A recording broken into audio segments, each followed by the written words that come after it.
February 24th, 2022, Russia started its illegal, full-scale invasion of Ukraine. Since then, 62,500 Ukrainians have sought for temporary asylum in Finland.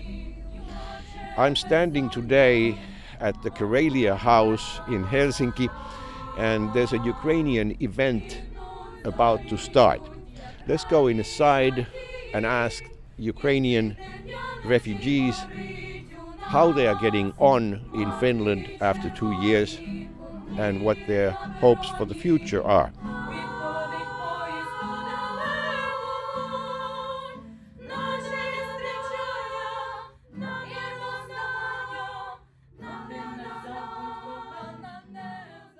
This beautiful choral music is being performed by the Ukrainian Association in Finland. This charitable organization has a logistics center in Korso, Vantaa, which is in the capital region. The Finnish post office and courier company Matkahuolto transport donations from all over the country there free of charge. By starting his brutal war, Russia's dictator Putin unleashed the kind of evil on Ukraine Europe hasn't seen since World War II. 8 million Ukrainians were internally displaced. Another 8 million fled the country.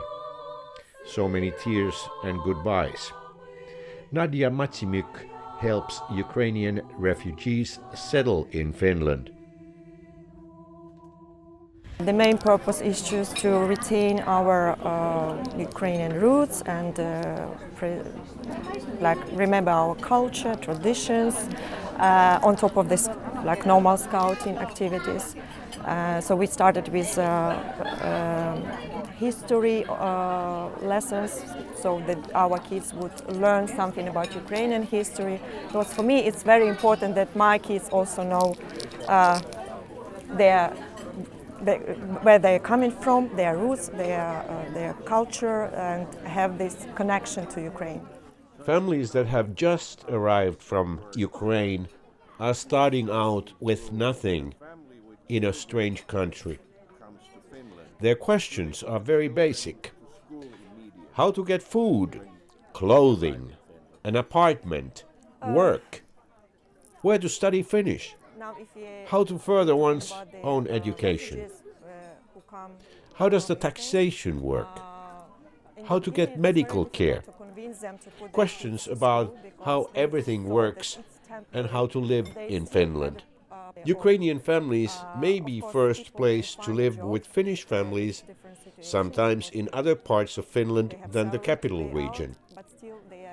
After living in Finland for a year, they are eligible to apply for social benefits from Kela.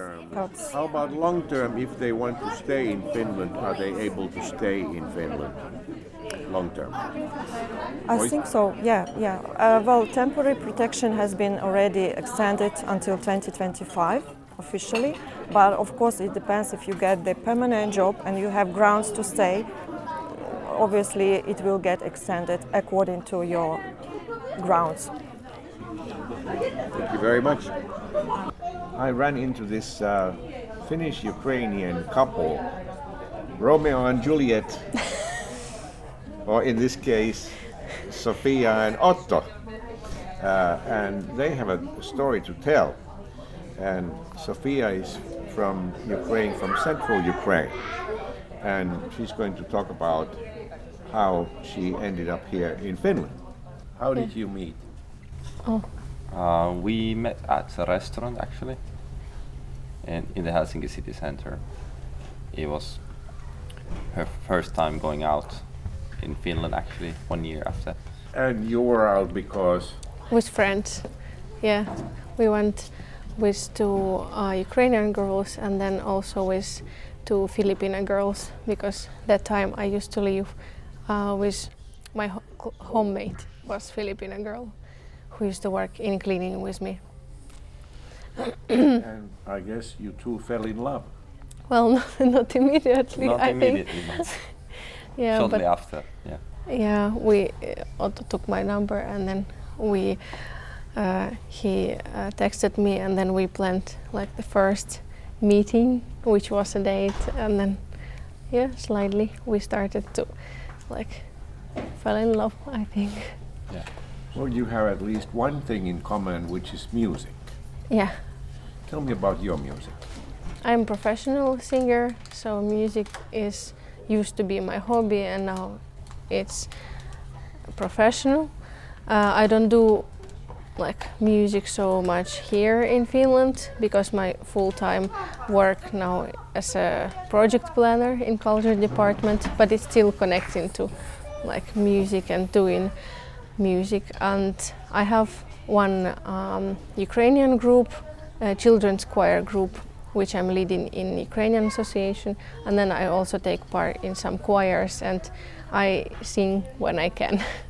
And you sing as well. Yes, that's mostly because of Sofiaa now. I've always liked to sing, but the techniques are a bit difficult, but she's a singing teacher, so. Even singing in Ukrainian. Yes, also. But I wanted to make it difficult for myself as well. If I'm going to start singing, let's do it in foreign language and different alphabet.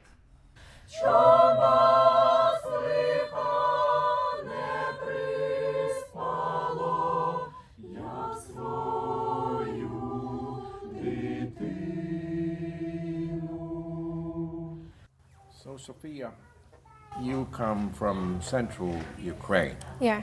Tell me about your life before the full-scale invasion started. I was studying for 4 years in music college, and then I graduated, and then I started to work in music school.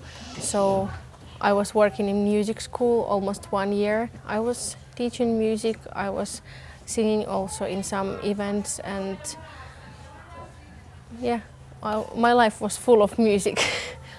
Describe that day, February 24th, 2022, the day that will live in infamy. I think that my sister was I used to live with my parents and my sister. That day we woke up, and then I got a call from my friend who said that Sofiaa, war has started, and it was 6:30 or 7 o'clock in the morning. I was still sleeping, and I was like, what are you talking about? How is possible? And then I just canceled the call, and then I decided to check the news because everyone else was sleeping still. And then I checked the news, and it was it immediately came to the social media and everywhere. And then I woke up, I saw that my parents are not sleeping anymore, so then I asked what's happening now, and are we doing something, how I was really shocked. I didn't expect this so fast. And then I had work afternoon, and then I had to call all my students to ask how are you, and just tell that stay home. And we were teaching, but then we also for some days we had to stop because it was just too many sirens, and children didn't come to music school, but we had to be in there. And then we tried online studies, but no one didn't like it so much because children can't concentrate all day in the phone because schools, normal schools, were online, and then we were online. So all day, every day, children are on their phones. I started to see that I really I'm not developing, I'm not improving. I'm always worried, and it's really hard to live in this full of emotions life every day. So what happened then? My aunt lives in Finland, and then she said that if you will want to come and if you will want to choose some country, it can be Finland as well. How did you travel to Finland?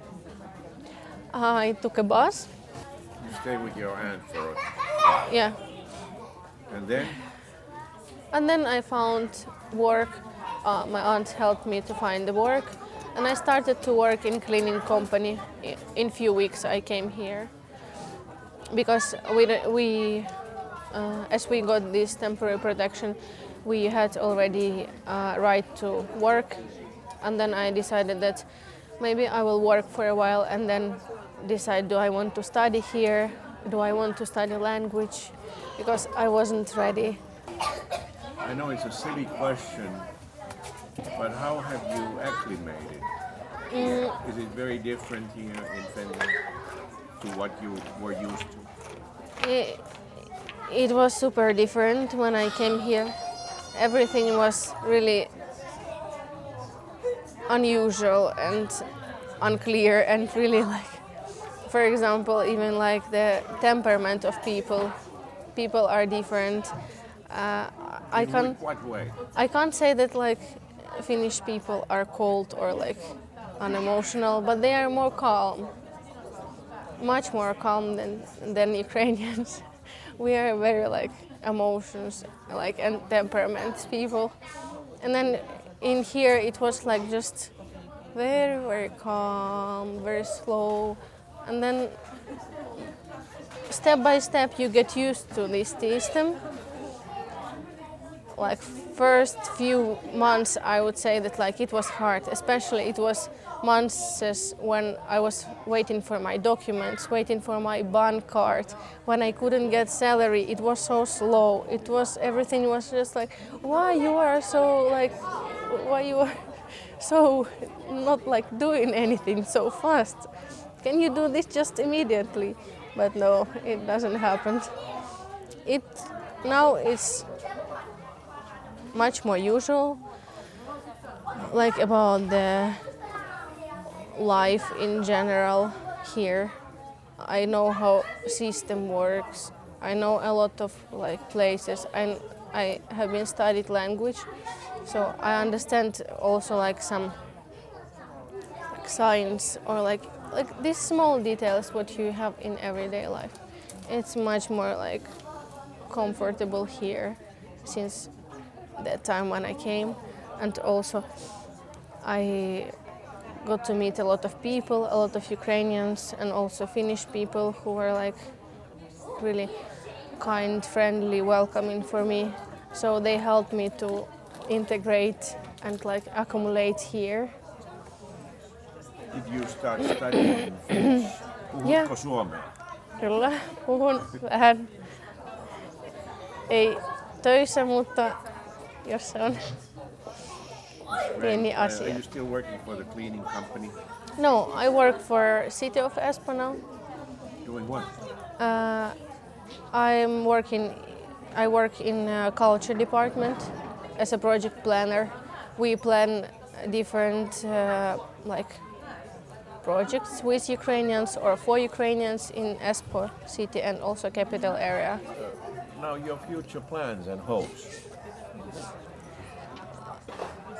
I still have few years like permission to live here in Finland. I still work for City of Espoo, and I really want to like do my impact like in here, like for Ukrainians, do my best, and then maybe I might go studies here. Maybe it will be even in Ukraine if the war is end. Or maybe I will go to some warmer country after these few years of cold. I don't know yet, but yeah, there are different like plans and ideas, but not anything like concrete yet. Do you have any predictions how the war will go on, and when will it end? What will be the outcome? Of course, I see only one outcome, is that Ukraine win the war and like we continue live our life in our like Ukraine. So Otto, what do you think? And what is your hope for the future? What is my hope? Well, I as well hope that the war ends soon and Ukraine will remain free and independent. And I really wish to visit Ukraine as soon as just possible. For me, it's because from Sofiaa I've heard all about it. I heard all about the good things, and it's a lot more advanced country than Finland, for example. So it's something that I really look forward to. That I can get to visit there as well. Sofiaa, say something in Ukrainian to your fellow countrymen who may be watching this video. Ми всі надіємося, що перемога вже близько. І головне – це не втрачати надію. І робити найкраще, що ви можете зробити. Свій внесок. Wow, time just flew by, didn't it? We heard a little bit of Ukrainian music. We heard stories about how it is to come from Ukraine and get acclimated here in Finland. And of course, we heard Sofiaa's touching story on how she left home in central Ukraine and came here to Finland, far away from home, and how she's getting on. I hope you liked this video and found it informative. If you did, please click like and subscribe to see more videos like this from Finland in the future. Slava Ukraini!